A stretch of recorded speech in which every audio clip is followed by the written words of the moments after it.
정말 고통스러운 시간이 많았어요. 왜 나한테만 이렇게 불행들이 닥쳐오는 것인지 알 길이 없으니 스스로를 탓하는 시간도 많았습니다.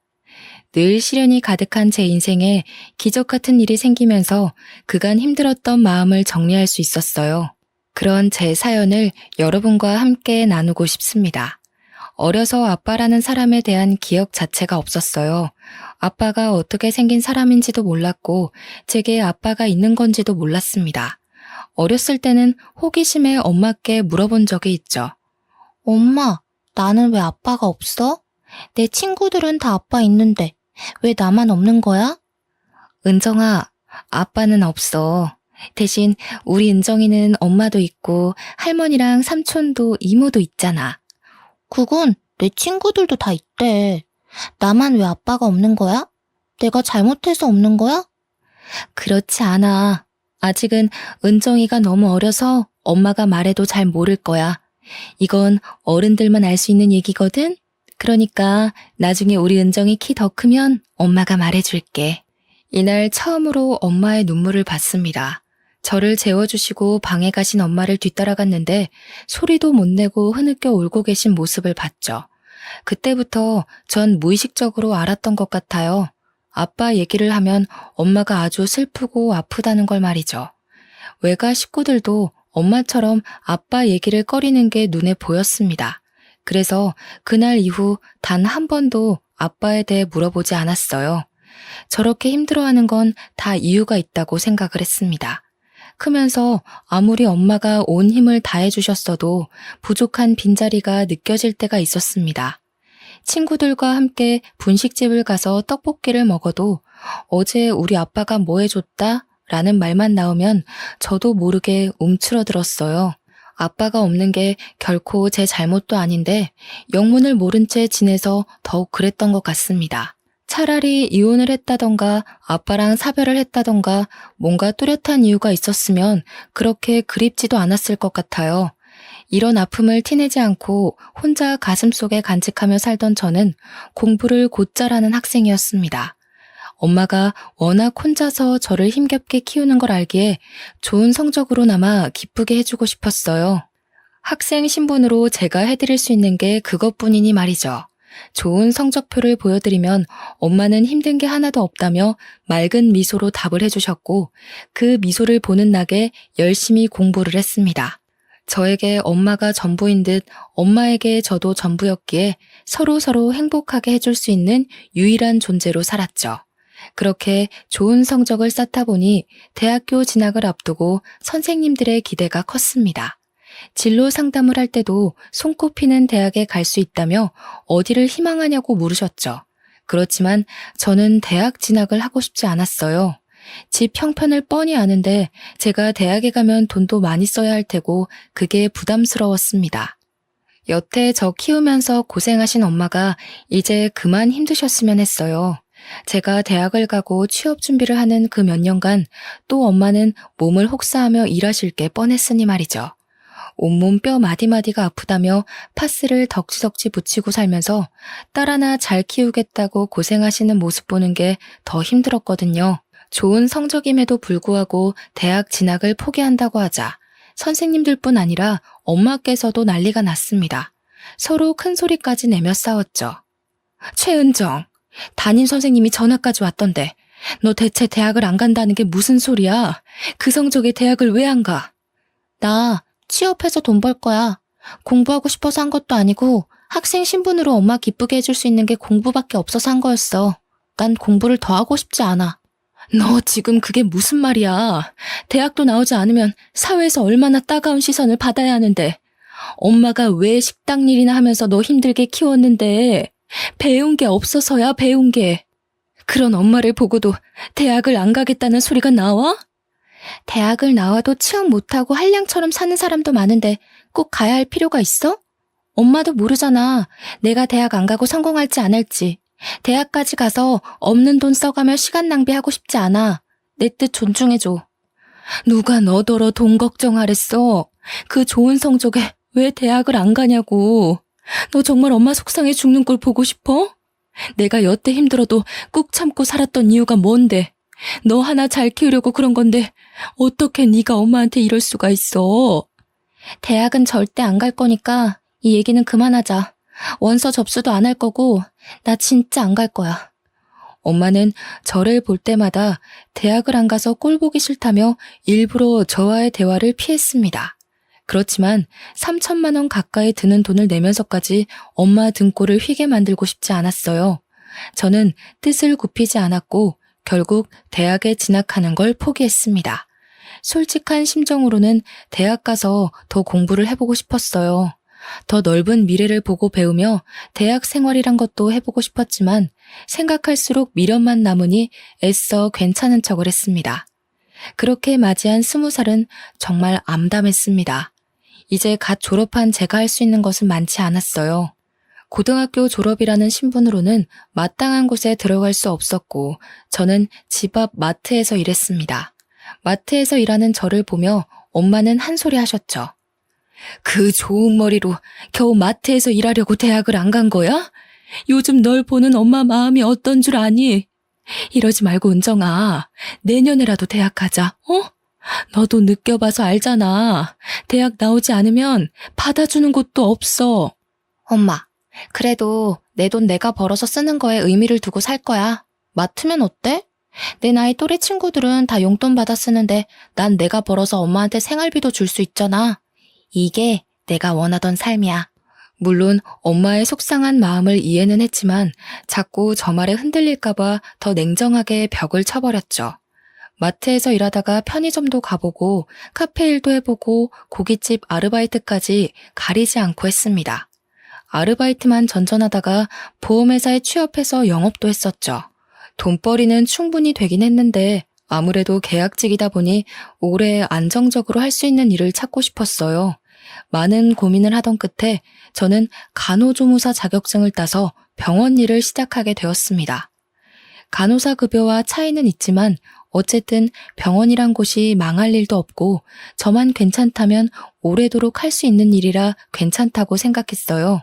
자격증을 따고 처음으로 취업하게 된 병원은 개인 병원이었지만 규모가 꽤 큰 곳이었어요. 그렇다 보니 직원들이 정말 많았는데 거기서 제가 가장 막내였어요. 처음이라 서툴렀고 욕먹으면서 일을 배워나갔지만 다른 직원들이 똘똘 뭉쳐서 일부러 저를 괴롭히더라고요. 뭐래도 똑바로 하라며 핀잔을 줬고 일을 못한다며 까내렸죠. 솔직히 아침에 눈 뜨면 출근하기 싫었던 날이 하루 이틀이 아니었습니다. 그러나 고작 저런 사람들 때문에 내 소중한 첫 직장을 잃고 싶지 않았어요. 매일 욕먹기 바빴고 잡무는 모두 저에게 시켜놓고 본인들은 놀기 바빴습니다. 그래도 묵묵히 주어진 일에 최선을 다했어요.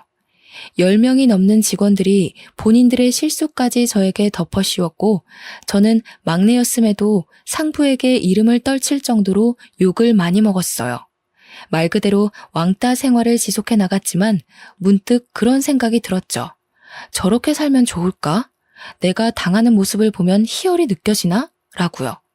너무 당하고만 있지는 말자는 생각이 점점 들었습니다. 그나마 조금 버틸 수 있던 이유가 그 병원에 계시던 이사님 덕분이었어요. 이사님은 꽤 젊은 남성분이었는데 옷도 깔끔하게 입으시고 직원들을 존중해주는 모습이 참 좋은 분 같아 보였거든요. 그런 이사님은 직원들에게 괴롭힘 당하는 저를 내내 지켜보셨다고 합니다. 그리고 참지 못해 화를 내시고 말았어요. 이사님이 폭발하신 날은 주말 근무를 짜는 날이었어요. 매번 주말 근무를 제게만 몰아주는 바람에 몇 달째 제대로 쉬지도 못하고 있었습니다. 설마 이번에도 그럴까 싶었는데 역시나였죠.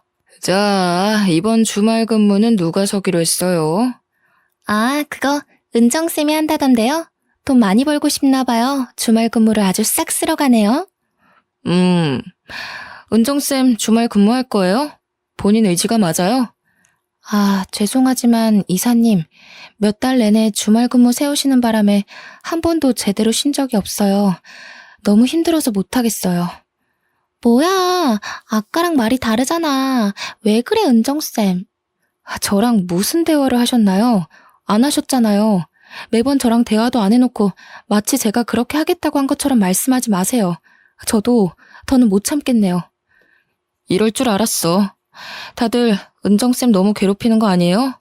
이거 해고 사유에 포함되는데 다들 계약서 제대로 안 읽어봤나 봐요? 가족보다 오랜 시간 함께 있어야 하는 우리 직원들 사이에서 이런 일이 생기는 게 믿기지 않네요. 제가 알게 된 이상 이 시간 이후로 같은 일이 반복되면 조치 취할 거니 그렇게 하세요. 이사님은 정말 단호하게 직원들에게 경고를 해주셨어요. 솔직히 너무 감사했습니다. 그렇다고 해서 저 직원들이 저를 괴롭히던 게 하루아침에 사라지진 않았지만 슬슬 눈치는 봤죠. 이사님 말씀도 있고 저 역시 발끈해서 성질을 부렸으니 눈치가 보이겠죠. 하나라도 더 챙겨주고 싶어 하시는 이사님과 있는 시간이 많아졌고 제게 직접 일을 시켜주셔서 직원들과 부딪히는 일이 줄었습니다. 그렇다 보니 병원에서 웃는 시간이 점점 많아졌고 이사님에게 저도 모르게 사심을 품었어요.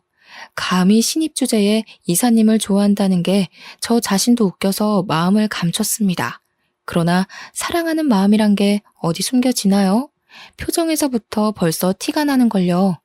결국 이사님은 저에게 저녁에 끝나고 술 한잔을 하자고 하셨죠. 너무 설레는 마음에 그날 일이 손에 잡히지 않을 정도로 두근거렸습니다. 이사님과는 이날 이후로도 같이 저녁을 먹거나 휴무를 맞춰서 데이트를 즐겼습니다. 그리고 고백을 받았고 진지하게 만나게 되었죠. 제 인생의 첫 남자인 그 사람은 병원에 있는 악의 무리로부터 저를 지키고자 더 노력을 해줬어요. 그러다 결국 저희 두 사람이 연애 중이란 사실을 하필 입이 제일 가벼운 직원에게 들켰죠. 병원 전체에 소문이 퍼지는데 30분도 안 걸린 것 같습니다. 순식간에 퍼진 소문에 안 그래도 절 미워하고 괴롭히던 직원들은 입에 걸레를 물었는지 앞에서 대놓고 저를 따돌렸습니다. 이사님이 저희 병원에서는 올려다볼 수 없는 나무 같은 존재였거든요. 그런 이사님을 그토록 미워하는 제가 가져버렸으니 배가 아플 만도 하죠. 연애 중인 걸 안 이후부터는 말로 표현할 수 없을 정도의 괴롭힘을 당했습니다. 그 전까지는 업무로 괴롭혔다면 이제는 인격 모독을 하며 저라는 사람 자체를 괴롭히기 시작했죠. 아무리 독한 저라도 도저히 견딜 수가 없었습니다. 결국 퇴근길에 주저앉아 울어버렸죠. 나 정말 여기 못 다니겠어.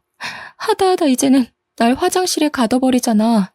내가 무슨 죄를 지었다고 이렇게 날 못 살게 구는 건지. 버티려고 했는데 더 이상은 못 버티겠어. 이 사람들이 대체 왜 그러는 거야? 당신 너무 잘나서 질투나서 그런 것 같아. 일도 잘하고 예쁘고 야무지고 뭐 하나 흠잡을 게 없으니까 배 아프겠지. 아니, 그런 이유는 궁금하지도 않고 나 그냥 그만둘래. 다른 병원으로 이직할래. 당신 앞에서 매번 당하는 꼴 보이는 것도 자존심 상하고 내 자신이 자꾸 작아지는 기분이라 싫어. 결국 저는 버티다 못해 퇴사를 결정했습니다. 그리고 저를 괴롭히던 주요 인물들을 퇴사 사유로 말했고 사직서에도 적었어요. 덕분에 전 자발적 퇴사를 했고 그들은 해고를 당했습니다. 그 후로 속 편히 다른 병원을 알아보며 간만에 휴식을 즐기고 있었어요. 그런데 생각지도 못한 전개로 인생이 흘러가게 되었습니다. 데이트를 하자며 오늘 예쁘게 입고 나오라는 이사님의 말에 예쁘게 입고 나갔더니 어디론가 데려가 저에게 깜짝 프로포즈를 했습니다. 은정아, 나랑 결혼하자. 난 너 놓치면 평생 후회할 것 같아. 아직 당신에게 결혼이 너무 부담스러울 수 있지만 내가 노력할게. 당신 스트레스 받으면서 병원 일 그런 거 안 해도 괜찮고 편하게 집에서 놀아. 나만 믿고. 갑자기 이게 뭐야. 솔직히 고맙기는 한데 나 아직 모아둔 돈도 별로 없고 너무 어린 거 알잖아. 이런 내가 결혼 생활을 잘할 수 있을까? 그냥 마음만 받을게. 내가 있잖아. 당신은 나만 믿고 와. 갑작스러운 이사님이자 남자친구인 그의 프로포즈가 당황스럽긴 했으나 내심 좋았습니다. 결혼해서 안정적으로 살고 싶었고 예비 남편과 함께라면 두려운 게 없었죠. 제가 모아둔 돈이 넉넉한 것도 아니었고 엄마한테 손 벌리고 싶지도 않아서 대부분 남편이 비용을 대줬어요. 형편껏 살면서 더 늘려가자고 서로 다짐을 했고 저희 두 사람은 24평형 아파트 전세에서 시작했습니다. 둘이 살기에도 넉넉했고 아이가 태어난다고 해도 문제없는 집이었어요. 새 출발을 한 후 저는 남편이 말한 것처럼 백수가 되어 살림을 했습니다. 그러나 몸도 건강했고 젊은 제가 아이도 없는데 살림만 하는 건 너무 무책임하다고 생각했어요. 나중에 아이가 태어났을 때를 대비해서 뭔가 할 수 있는 일을 찾았습니다. 그러다 집에서도 쉽게 할 수 있는 편집을 배우게 되었어요. 나라에서 도움받으면 무료로 배울 수 있는 것이 있어서 국비 지원받아서 영상 편집 공부를 했습니다. 처음 해보는 건데 꽤 흥미를 느껴 프리랜서로 새로운 시작을 하게 되었어요. 이런 저를 보며 남편은 늘 칭찬을 아낌없이 해줬습니다. 우리 와이프가 최고야. 그냥 집에서 쉬라니까. 이런 걸 공부해서 돈벌이까지 하고. 진짜 내가 여자 하나는 제대로 만났어. 아직 애도 없는데 그냥 놀기에는 조금 그렇잖아. 몇 푼이라도 벌어야지. 늘 고맙고 대단해. 당신은 정말 최고의 여자야. 남편은 제게 늘 대단하고 최고의 여자라는 말을 많이 해줬어요. 한때는 자존감도 떨어지고 자신감도 부족했던 제가 남편에게 늘 이런 말을 듣다 보니 어느새 어깨가 으쓱해졌습니다. 편집 일을 시작하면서 제 하루는 달라졌어요. 기존에는 살림하고 청소하고 남편이 퇴근하길 하염없이 기다렸다면 이제는 오전에 집안일을 모두 끝내두고 일을 했습니다. 제가 일을 많이 할수록 돈은 더 벌리는 구조라서 새벽에도 안 자고 일을 할 때가 많았어요. 물론 피곤하긴 했으나 노는 것보다 돈 버는 게 더 좋았습니다. 남편과의 결혼 생활은 안정적이고 순탄하게 흘러갔고 그런 저희 부부를 보며 친정엄마는 기뻐하셨어요. 너무 일찍 시집가는 딸이 걱정되셨을 법한데 잘 사는 모습을 보여드릴 수 있어서 저도 좋았습니다. 그러던 중 시댁에 문제가 생겼습니다. 시모가 동네 친구가 추천하는 종목에 잘못 투자를 했다가 사기를 당하고 말았습니다. 말 그대로 하루아침에 몽땅 재산을 잃게 되었죠. 재산이라고 할 정도로 여유로운 건 아니었으나 자가집이 경매로 넘어가는 상황에 이르렀어요. 이어 개인 회생까지 해야 했습니다. 그제서야 시모는 저희 부부를 찾아와서 말했어요. 내가 미안하지만 지금 상황이 너무 안 좋아. 동훈이 너희 아빠는 엄마가 사고 한 번 쳤다고 바로 이혼하자고 하고 연락도 안 받고 엄마가 지금 갈 곳이 없어. 그 집도 이제 곧 경매로 넘어가서 빼줘야 하는데 어쩌면 좋니? 그러게 왜 무작정 투자 같은 걸 하셨어요? 세상에 믿을 사람이 어딨다고. 제가 늘 말씀드렸죠? 사람 믿지 말라고. 막말로 그렇게 투자해서 일확천금을 얻을 기회가 있으면 생판 남인 엄마한테 하라고 하겠어요? 본인 가족들이랑 하겠지. 이미 지난 일인데 이제 와서 그렇게 말한다고 뭐가 달라지겠어. 난 어쩌면 좋지? 저도 모르죠. 엄마가 일은 다 버려놓고 저한테 뭐 어떡하라고요. 내가 갈 곳이 있어야 돈을 벌든 할 텐데 당분간이라도 여기서 신세 좀 져야겠어. 오갈 곳이 없어지자 저희 집에서 함께 살자고 제안을 하는데 솔직히 불편할 것 같아서 싫었습니다. 제가 집에서 내내 일하기도 했고 시모랑 합가하는 건 원치 않았어요. 그러나 상황이 저러니 어쩔 수 없이 합가를 하게 되었습니다. 시모는 분명 저희 집에서 살며 일을 하겠다고 말씀을 하셨지만 여전히 백수 생활을 하며 팔자 편하게 지내셨어요. 몇십 년을 함께한 시부에게 이혼당하고 집도 날려먹었는데 혼자만 천하태평이었죠. 그런 시모를 보는데 대단하다 싶었습니다. 아마 저희 친정엄마라면 밤낮 가리지 않고 어떻게든 일해서 먹고 살려고 노력하셨을 텐데 라는 생각도 들었어요. 더 웃긴 건 시모와 합가를 한 후 저한테 시집살이를 시키는 거예요. 본인이 사고쳐서 합가를 하게 된 상황인데 며느리인 저를 몸종 다루듯 부려먹기 시작했습니다. 저 역시 집에서 내내 일을 하고 있는데 시모는 프리랜서로 편집 일을 하는 저를 이해하지 못했습니다. 얘, 또 방구석에 처박혀서 컴퓨터나 하고 있는 거야? 대체 온종일 그 앞에서 뭐하니? 그러고 있으면 뭐 돈이 나와? 어머님, 말씀드렸잖아요. 저도 일하는 거라고요. 여기 앉아서 노는 게 아니에요. 시끄럽고 뭔가 출출한데 잔치국수 좀 말아서 줘봐. 딱 오늘 날씨도 흐린 게 잔치국수가 당기네. 어머님, 저 이거 빨리 해서 넘겨줘야 해요. 그럴 시간이 없어요. 국수 만드는데 얼마나 걸린다고 유난이야. 세상에 너만 일하니? 그럼 시애미인 내가 직접 국수를 말아 먹어? 어머님, 제가 이 방에서 일할 때는 그냥 회사에 있다고 생각해 주세요. 회사에 있는 며느리 불러다가 국수 말아달라고 하실 거 아니잖아요. 이게 가만 보니까 너 나 무시하니? 집 좀 날렸다고 지금 무시하는 거야? 네가 뭔데 시애미 말에 토를 달아. 시끄럽고 당장 국수 말아와. 시모는 아무리 설명을 해줘도 이해하려 하지 않았습니다. 다 떠나서 눈치라도 볼 법한 상황인데 전혀 그렇지 않았어요. 또 먹는 건 얼마나 잘 먹는지 삼시세끼를 푸짐하게 차려서 대접해야 했고 중간중간 간식까지 달라고 명령했어요. 라면 하나를 먹더라도 부재료를 푸짐하게 넣어서 보기 좋게 대접해야 만족을 하는 사람이었죠. 저 같으면 아들 며느리 볼 면목이 없어서 시집살이는커녕 뭔가를 시키지도 못할 것 같은데 시모는 달랐어요. 근데 웃긴 건 저랑 둘이 있을 때만 저런 행동을 했고 남편이 함께 있으면 괜히 저를 챙겨줬죠. 어머님, 내일 간식으로는 뭐 해드릴까요? 오늘 장 좀 미리 보려고요. 예, 바쁜데 무슨 내 간식까지 챙기려고 그래. 누가 보면 내가 간식 매일 해달라고 한 줄 알겠다. 어머님, 제가 만드는 간식 아니면 안 드시잖아요. 간식?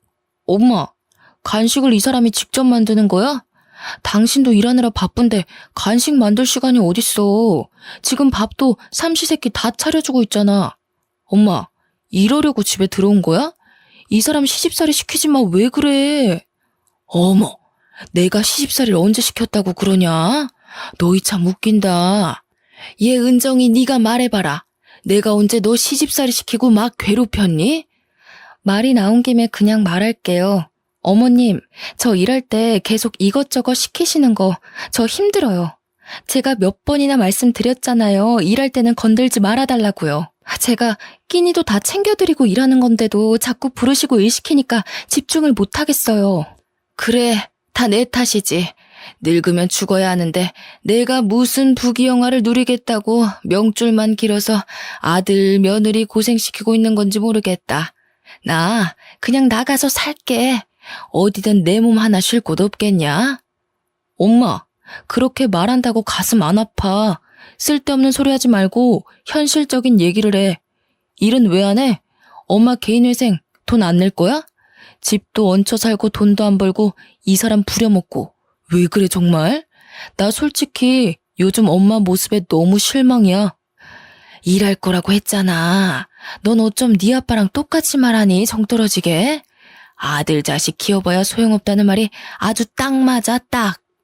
서로 같이 사는 동안은 모두가 힘들고 불편한 거니까 이해할 건 하고 존중할 부분은 존중하면서 살자는 얘기였어. 그리고 엄마가 몸이 아픈 것도 아니고 저지른 게 있으면 수습을 해야지. 언제까지 아들이라고 해서 내가 다 해줄 수는 없잖아. 남편은 시모에게 모진 소리를 했고 그 말을 들은 시모는 기분이 확 상한 게 보였습니다. 그러나 한 번쯤은 이렇게 꼭 짚고 넘어갈 문제라고 생각해서 그런지 오히려 속은 시원했어요. 그 후 시모는 예상했던 대로 더 뿔이 나서 제게 막 대했습니다. 야, 조금 이따 4시에 내 친구들 한 4명 정도 올 거니까 술 안주 좀 미리 챙겨놔. 그리고 너 좋아하는 그 일을 하든 말든 알아서 해. 술도 사다 놓고. 네? 4시에 집에서 술을 드신다고요? 그 사람이 알면 안 좋아할 텐데요. 동훈이 오늘 야근이랬잖아. 아침에 못 들었니? 이런 날 아니면 내가 언제 편하게 먹겠어. 밖에서 먹고 싶어도 돈이 있어야 먹지. 안 그래? 안주는 한 3개 정도 하고 디저트 과일도 준비하고 술은 넉넉히 사와라. 소주 맥주 다 섞어서. 시모는 하다하다 이제 남편이 야근하는 날만 골라서 친구들을 집에 초대해 술잔치를 벌였습니다. 처음에 한두 번은 큰 소리 내기도 싫고 본인도 답답하겠지 싶어서 그냥 해줬어요. 그러나 도가 지나치는 탓에 저도 화가 났죠. 술상만 차려주고 일을 하라던 시모는 수시로 저를 불렀습니다. 예, 은정아. 여기 골뱅이 무침이 맛있다는데 더 해와. 어머님, 저 일 때문에 못해요. 빨리 해서 보내드려야 해요. 그럼 내 친구들한테는 뭐라고 할까? 며느리가 일하셔야 해서 골뱅이 못한다니 내가 할게. 뭐 이렇게 말할까? 너는 대체 생각이란 게 있는 거니? 내 체면을 생각하면 그렇게 말할 수 있어? 대체 그딴 편집 나부랭이로 얼마나 본다고? 온종일 방에 처박혀 있는 건데. 어머님, 저도 온종일 일만 하고 싶어요. 그런데 어머님 오신 이후로 일을 제대로 한 적이 없다고요. 아세요? 일 좀 할 만하면 뭐 시키고, 할 만하면 부르고, 이러는데 뭘 하겠어요, 뭘. 시모랑 대판 싸우고 문을 확 닫아버렸습니다. 물론 안주도 해주지 않았어요. 그렇게 시모와는 날마다 전쟁처럼 보냈고 남편도 이 사실을 알기에 미안해했습니다. 그 와중에 시모는 다시 한번 사고를 쳤어요. 지인들한테 사정사정해서 빌린 돈이랑 제3금융권의 대출을 받아서 분식집을 인수받았습니다. 자기 돈은 1도 없이 말이에요. 그러면서 한다는 말이 자기 아는 사람이 매출도 좋은 곳인데 헐값에 내놨다고 이건 무조건 인수받아야 된다는 거예요. 상식적으로 장사가 그렇게 잘 되는 곳을 왜 헐값에 내놓겠어요. 투자 잘못해서 망한 거랑 비슷하게 또 사고친 사모 때문에 미칠 것 같았습니다. 개인 회생 중이라 대출도 쉽지 않으니 그 위험한 삼금융에 손을 댔고 남편은 이 사건을 계기로 시모와 미친 듯이 싸웠고 저는 시모 뒤치다꺼리를 해야 했습니다. 심지어는 갑자기 가게를 차리니 혼자서 감당이 안 되는지 매일 저를 불러다 일을 시키더라고요. 분식집 일에 집안일에 편집일까지 하려니까 몸이 10개라도 부족했습니다. 사는 게 지옥이었지만 친정엄마에게는 늘 행복하고 잘 지내는 척했어요. 제가 불행하고 힘들어하는 모습을 보이면 친정엄마는 정말 무너지실 걸 아니까요.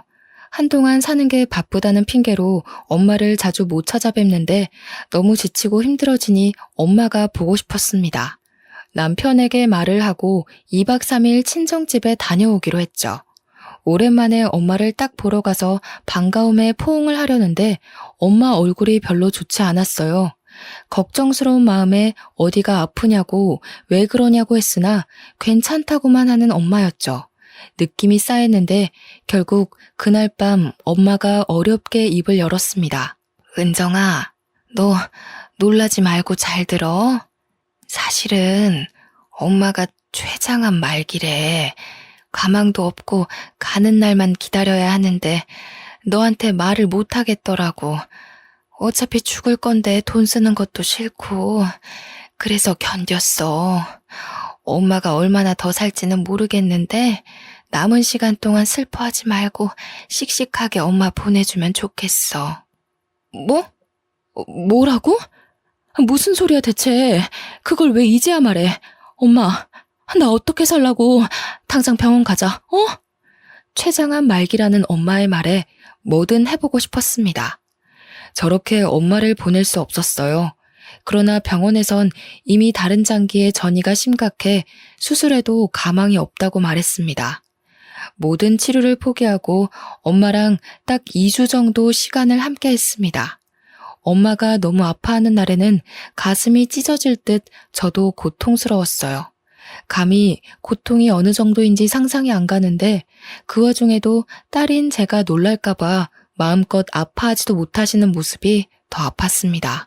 처음에는 받아들이기 힘겨웠지만 모든 사실을 알고 인정하고 나니 오히려 엄마에게 씩씩한 모습만 보여드려야지 싶었어요. 눈물이 나도 참았고 애써 웃음 지으며 그렇게 2주를 함께하고 엄마는 가셨습니다. 제 유일한 가족인 엄마가 떠나고 난 후 감정은 이 세상 그 어떤 말과 단어들로 감히 설명할 수 없는 감정이었어요. 그렇지만 가슴 속에 고이 묻고 저는 더 이를 악물고 살아야겠다고 다짐했습니다. 그런데 슬픔에 잠긴 장례식장에서 시모는 비정상적인 행동을 했죠. 육개장에 밥을 듬뿍 말더니 우걱우걱 잘도 처먹더라고요. 아우, 맛있네. 이 집 잘한다. 그렇지? 역시 육개장은 장례식장이 제일 맛있어. 저 깐깐한 게 업체는 잘 선택했나 보네. 아주 꿀맛이다. 그렇지, 아들? 엄마 쉿. 조용히 해. 다 듣잖아. 다른 친척들도 다 모여있는 그곳에서 저렇게 말하는 시모의 태도에 전 눈이 돌았습니다. 목구멍에 그게 넘어가세요? 그렇게 맛있으세요? 그럼 저기 한솥 있으니까 다 쳐드시고 가세요. 당신은 진짜 사람이 아니야, 사람이. 예, 너희 엄마 가시는 길 곱게 잘 보내드려야지.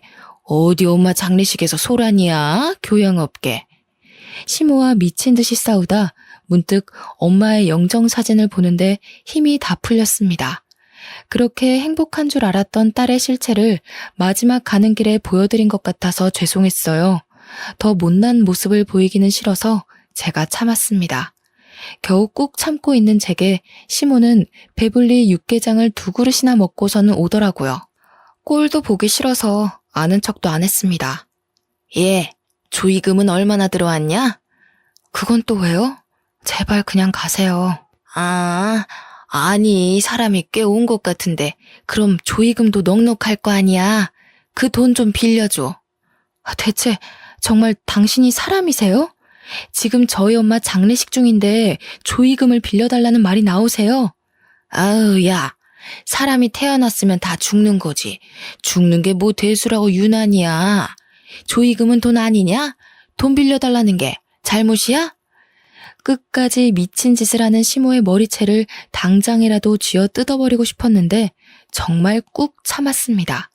아마 엄마 장례식이 아니었다면 난리가 났을 거예요. 그렇게 겨우 엄마를 보내드렸고 이후 전 시모에게 정이 완전히 떨어진 상황이었습니다. 쳐다도 보기 싫었고 방에 딱 문 잠그고 들어가서 나가지 않은 채 엄마를 회상했어요. 그러다 문득 뭔가가 떠올랐죠. 엄마가 떠나기 전에 제게 남겨주신 게 하나 있었습니다. 그건 사진 한 장과 목걸이 반지 세트가 담긴 상자였어요. 엄마는 제게 그것들을 꼭 쥐어주며 마지막 유언을 남기셨습니다. 은정아, 우리 딸 엄마 간다고 너무 슬퍼 말고 씩씩하게 알지? 그리고 이거 들고 최길수란 남자를 찾아. 꼭 찾아. 엄마, 가긴 또 어딜 가려고 그래. 어제도 간다 하고 엊그제도 간다더니 안 갔잖아. 그렇게 빨리 가고 싶어? 딸은 가슴 아파 죽겠으니 그런 말 좀 하지 마. 그리고 최길수는 누구야? 이것들은 다 뭔데? 꼭 이거 들고 그 사람 찾아갔어. 네가 최은정이라고 말해.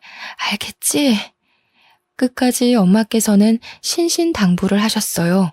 그렇게 엄마를 떠나보내고 남편이 저를 위로해줬습니다. 그런 남편을 봐서라도 다시 우뚝 일어서려고 다짐했어요. 적어도 그 장면을 목격하기 전까지는 말이에요. 오랜만에 마트에 가서 장을 잔뜩 봐오는 길에 다시 한번 모든 게 무너졌어요. 남편이 차 안에서 어떤 여자와 애정 행각을 벌이고 있었고 그 둘은 저희 아파트 옆동으로 들어가더라고요. 뛰어들어가서 현장을 목격했는데 저는 그만 이성을 잃어버리고 말았죠. 근처에 잡히던 쓰레기통을 상간녀한테 던졌는데 남편이 상간녀를 보호하는 게 아니겠어요? 뭐 하는 짓이냐며 저를 확 밀치고는 상간녀를 안방에 밀어놓고 둘이서 대화하자고 말했습니다. 여보, 화나는 건 알겠는데 이 사람 홀몸 아니라고. 임신 중이야 지금. 애 잘못되면 어쩌려고 그래? 어차피 이렇게 된 거 그냥 다 말해줄게. 나 바람핀 거 맞고 들은 대로 임신 중이야. 너랑 이혼하려고 했는데 장모님이 갑자기 돌아가시는 바람에 말을 못했어. 그냥 하루빨리 정리해줘. 내가 한 100만 원은 너한테 줄 수 있거든? 자립하게 도와줄 테니까 그 돈으로 원룸 하나 구해봐. 야, 이 쓰레기 같은 놈아. 네가 어떻게 나한테 이럴 수가 있어? 100만 원으로 원룸을 구하라고? 이 버러지 같은 놈아. 그냥 나더러 살지 말고 죽으라고 해. 죽든 살든 그건 네 알아서 하고 우리 이혼하자. 나한테 애가 생겼는데 그럼 어쩌냐? 너가 키워줄 것도 아니면서. 내 옆에 붙어 있어봤자 너만 힘들어져. 정말 너무 믿었던 남편의 배신에 말이 나오지 않았어요. 엄마를 떠나보낸 것에 이어 남편의 배신까지 겪으니 정신적으로 견딜 힘이 없었죠. 이 와중에 가만두지 않겠다고 이를 바득바득 갈며 말했으나 주변에 잘 나가는 변호사 지인들이 많은 남편은 콧방귀를 끼며 누가 이기나 해보자며 쉽게 가자고 했습니다. 그런데 억울하지만 정말 저는 돈도 힘도 없었어요. 소송할 돈이 있으면 생계비로 써야 하는 상황이었죠. 결국 허무하게 이혼까지 당하고 원룸 하나 겨우 얻어서 살았습니다. 인생에서 가장 힘든 시기가 언제냐고 물으면 바로 이때였어요. 하나뿐인 엄마를 잃고 너무 든든했던 남편에게 하루아침에 배신당한 후 이혼까지 당한 이 기분이 어땠을지 감이 잡히시나요? 그냥 딱 혀 깨물고 죽고 싶은 심정이었습니다. 솔직히 술로 버틴 날도 많고 폐인처럼 살기도 했지만 돌아가신 엄마를 생각해서라도 정신 차리고 집 근처 병원 여러 군데 지원서를 냈습니다. 경력이 있던 탓에 꽤 규모가 큰 종합병원에 합격이 되어 일하게 되었습니다. 먹고 살기 위해서 하루하루 일을 하는데 문득 엄마가 남겨주신 그 상자와 최길수가 누구인지 자꾸만 궁금해졌습니다. 인터넷에 검색해도 나오지 않는 이 사람은 누굴까 싶었어요. 저는 늘 가방에 지니고 다니면서 엄마 생각이 날 때마다 반지 상자를 꺼내보곤 했는데요. 이날은 속이 좋지 않아서 점심을 먹지 않고 홀로 데스크를 지키고 있었어요. 반지 상자를 꺼내보며 만지작거리는데 갑자기 대표 원장에게 데스크로 전화가 왔습니다. 원장은 지금 만지고 있는 상자를 들고 당장 진료실로 들어오라고 말하더군요. 무척 당황스러웠지만 우선 들어갔습니다. 자네 그 상자 어디서 났어? 그거 좀 보여줄 수 있을까? 설마 내가 아는 물건인가 싶어서 말이야. 좀 확인하고 싶은데. 네? 아, 이거 저희 엄마 돌아가실 때 저한테 쥐어주신 건데 아직 저도 주인을 못 찾아서 찾고 있는 중이에요. 아니, 이건 자네 혹시 최길수라는 사람을 찾고 있지 않은가? 자네 엄마는 어디에 모셨나? 내가 찾아가서 얼굴이라도 비춰야겠는데? 네? 혹시 최길수라는 사람 누군지 아세요? 안 그래도 엄마가 그 사람을 꼭 찾으라고 했는데 찾을 수가 있어야죠. 최길수는 내 옛날 이름이고 지금은 최연우라는 이름으로 살고 있지만 자네 엄마를 만났을 땐 최길수란 이름이었지. 알고 보니 최길수란 사람은 제 친부였고 평생 못 찾을 것 같던 제 친부는 제가 일하던 병원의 대표 원장이셨습니다. 그 목걸이와 반지는 아버지가 엄마한테 결혼 선물로 준 거였다고 해요. 친부라는 존재를 잊고 산 지 오래돼서 이 사실을 받아들이기가 힘들더라고요. 은정아, 이렇게 찾아줘서 고맙다, 고마워. 내가 정말 면목이 없는데 고맙다. 정말 아빠 맞아요? 왜 그동안 저를 안 찾으셨어요? 엄마랑 제가 그동안 얼마나 힘들었는데 저희를 버린 거예요? 아빠는 절대 아니라며 사실 그동안 집안 문제 때문에 결혼을 하지 못했다고 해요. 태어나서부터 부잣집 도련님이었던 아빠가 가난한 엄마를 만난 탓에 집안에서 결혼 반대를 너무 심하게 해서 결혼을 하지 못했다고 하더라고요. 그러던 찰나에 뱃속에 제가 생겼고 아빠는 부모님께 같이 살고 싶다고 말했으나 당장 해외에 나가 유학이라도 하고 오라며 강제로 비행기를 태웠다고 해요. 대신 외국으로 가면 사랑하는 사람 절대 건들지 않는 조건으로 영영 보지 않고 살기로 한 거죠. 너희 엄마는 정말 대단한 여자야. 못난 나 때문에 본인 인생과 청춘을 다 버리고 너 하나만 지키며 살아온 여자고 내가 평생을 다해 사죄해도 용서받을 수 없다는 것도 알아. 엄마가 한평생 얼마나 힘들게 살다 가셨는지 아세요? 아빠가 비겁하지 않고 용기만 있었어도 우리 엄마 저렇게 힘들게 살다 안 갔어요. 이제 와서 엄마가 다 키워놓은 저한테 돈으로 보상하며 아빠 노릇하려고 하지 마세요. 필요 없으니까. 모든 원망을 처음 마주하는 아빠한테 쏟아버렸고 한참을 오열했습니다. 어떻게 이런 인연이 다 있을까요?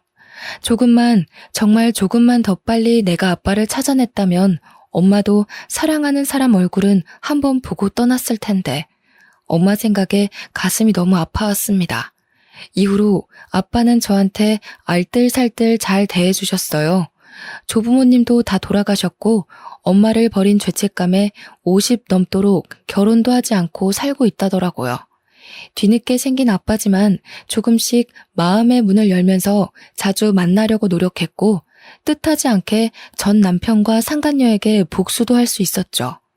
전 남편에게 이혼당한 사실과 시댁에서 당한 수모를 모두 알게 된 아빠는 이대로 가만히 있을 수 없다고 말했습니다. 아빠는 흥신소에 연락해 전 남편의 뒤를 밟아달라고 요청했고 며칠 뒤 상간녀가 누구인지까지 알 수 있었습니다. 알고 보니 상간녀의 아빠는 같은 병원에서 물리치료사 팀장으로 일하고 있더라고요. 세상이 이렇게 좁으니 죄짓고 살면 안 되는 거죠. 이 사실을 알자마자 병원장인 아빠께서는 상간녀 아빠를 바로 해고시켰고 갑작스러운 해고 통보에 상간녀 아빠는 방방 뛰었습니다. 애비라는 사람이 말이야.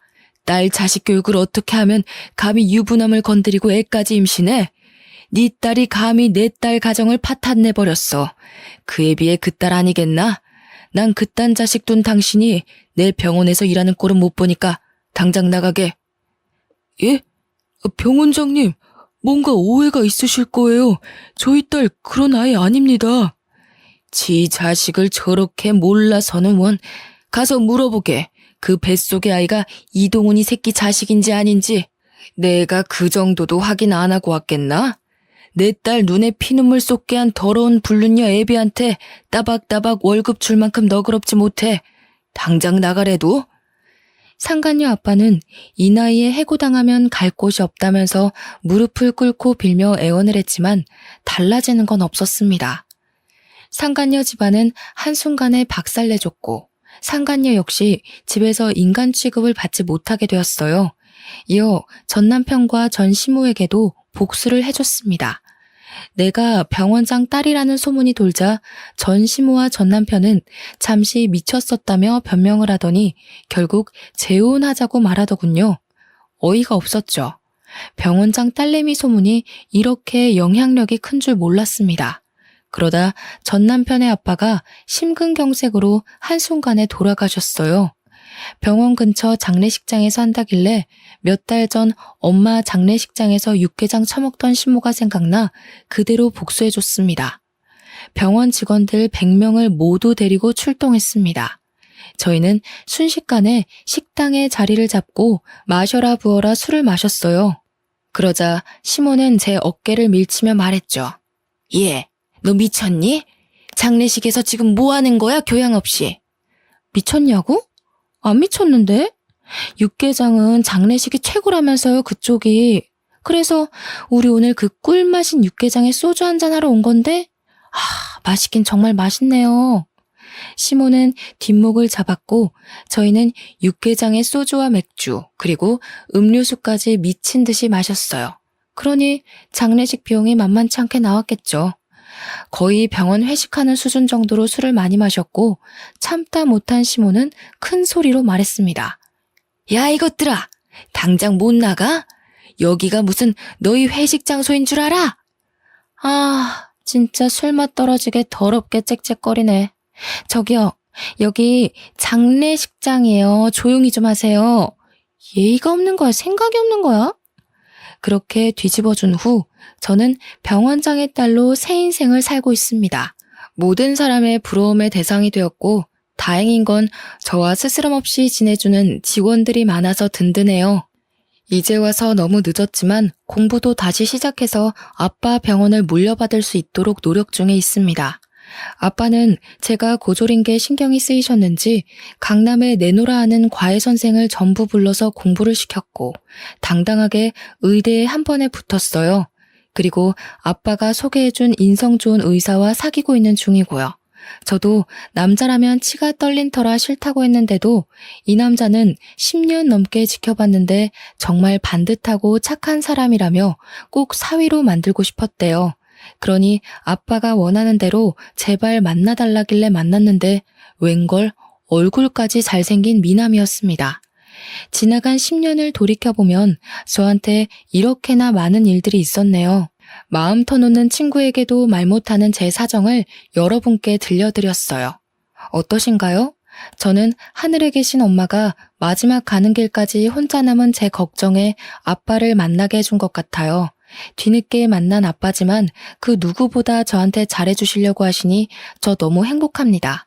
그럼 다들 건강하시고 행복한 날들만 있길 기도하겠습니다. 감사합니다.